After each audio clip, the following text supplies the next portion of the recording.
یہ میرا کلام ذرا بڑوں سے ہے، بڑوں سے۔ ابا جی کو چاہیے بچہ جتنی غلطی کرے نا اتنا ہی ڈانٹے، وہ پھر 6 ہفتے نہ ڈانٹنا شروع کر دے۔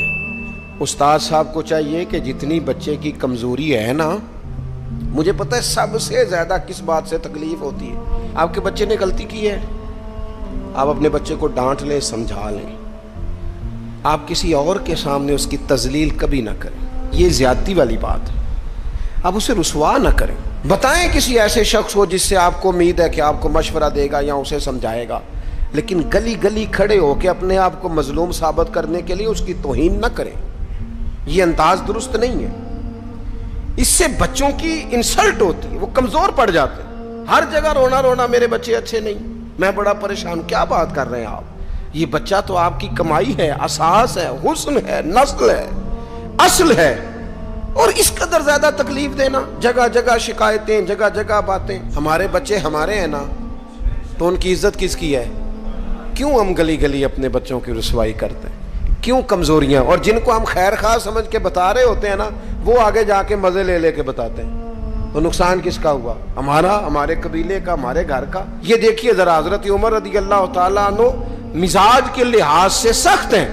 ایک نوجوان آیا، اس نے آ کے رونا۔ یہ پہلو آپ نے ضرور یاد رکھنا ہے میرے سیدنا فاروق اعظم کا، ہمارے امام، ہمارے قائد، ہمارے لیڈر، رہنما، مقتدا حضرت فاروق اعظم رضی اللہ، یہ انداز ضرور یاد رکھیے گا۔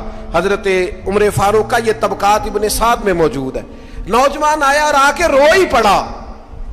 حضرت عمر نے اس کو روتے دیکھا تو فرمایا بیٹا کیا ہوا؟ کہنے لگے حضور فلاں علاقے کے فلاں گورنر صاحب کا مسئلہ ہے، حضور مجھ سے غلطی ہو گئی تھی، میں شراب پی بیٹھا تھا، انہوں نے مجھے درے بھی مارے ہیں، پھر انہوں نے لوگوں سے کہا اس کے ساتھ میل ملاپ چھوڑ دو، کوئی اس سے بات نہ کرے، حضور مجھ سے غلطی ہو گئی، میں مانتا ہوں، پر اتنی اذیت، اتنی تکلیف، جب مجھے سزا مل گئی، کوڑے لگ گئے، تو پھر یہ الگ سے جو سزائیں مجھے دی گئیں، یہ میں حضرت عمر کی بات کر رہا ہوں۔ میں نے جب یہ پڑھا تھا تو میں رو پڑا تھا۔ حضرت فاروق اعظم نے اس نوجوان کی بات سنی، سنو میں کیا کہہ رہا ہوں، اس گناہگار کی بات سنی، اس گناہگار کی بات سنی تو حضرت عمر رو پڑے اور فرمایا بلاؤ نا ان گورنر صاحب کو، وہ بھی بڑے سمجھدار، باوقار، بڑے آدمی تھے، بلایا اور بلا کے فرمایا آپ کا اس جرم پر غصہ بالکل ٹھیک، لیکن آپ کو کس نے اجازت دی کہ آپ اسے اتنی تکلیف دیں؟ آپ نے کوڑے مار لیے جو سزا بنتی تھی، اور پھر آپ نے کیوں کر کے لوگوں سے کہا اس سے ملنا جلنا چھوڑ دیں؟ فرمایا اب میں آپ کو حکمن کہتا ہوں، اگر آج کے بعد آپ نے کوئی ایسا کام کیا تو میں آپ کو سزا دوں گا۔ فرمانے لگے آپ نے کہا تھا نا لوگ ان سے ملے جلے نہ، فرمایا اب آپ ہی لوگوں سے کہیں ان سے ملاقات شروع کریں۔ جب انہوں نے توبہ کر لی، اپنا گناہ مان لیا، جب اقرار کر لیا، معافی مانگ لی، اب سزا کا کیا معنی ہوا؟ اب تکلیف کا کیا معنی ہوا؟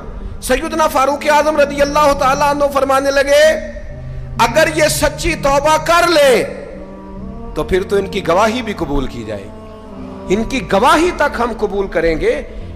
وہ کسی نے کہا تھا الجھے الجھے بکھرے بکھرے روز و شب دیکھے گا کون، لوگ تیرا جرم دیکھیں گے سبب دیکھے گا کون۔ لوگ معافی نہیں دیتے، لوگ درگزر ہی نہیں کرتے، انسانوں سے غلطیاں ہو جاتی ہیں، لیکن اگر کسی نے توبہ کر لی، اور صحیح حدیث میں موجود ہے نبی پاک علیہ السلام نے فرمایا اگر کبھی کسی بندے سے کوئی گناہ ہو گیا پھر اس نے توبہ کر لی، اگر کسی نے اس بندے کو دوبارہ وہ گناہ یاد کرایا تو اللہ تعالیٰ اس بندے کو یاد کرانے والے کو سزا دے گا، مرنے سے پہلے اسے بھی اس گناہ میں مبتلا کر دے گا۔